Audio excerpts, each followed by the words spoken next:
So an individual with a knife represents a deadly force threat.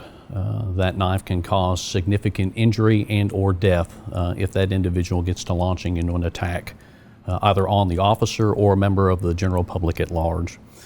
Our officers are trained that when they get to identifying that threat, they see that knife and they perceive it as a threat, to get to communicating to that individual immediately, to get to putting the knife down, try and communicate to that individual to neutralize or have that threat come to an end by the individual surrendering the knife. The other thing that our officers are taught is to get to creating distance. So they're going to try and put some distance between the individual with the knife and themselves in an effort to afford them a gap that they can react to in the event that the individual does decide to launch into an attack. Because the knife represents a deadly force threat, it is appropriate for the officer who's responding on that to present a deadly force option, that being a firearm that they have available to them.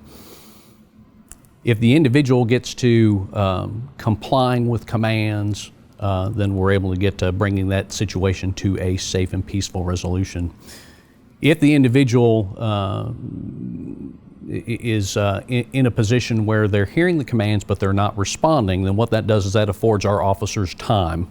It affords our officers time to be able to call for assistance, to be able to get back up on the scene, another aspect that we get to training, and then to get to developing a plan with those officers to help bring about peaceful resolution.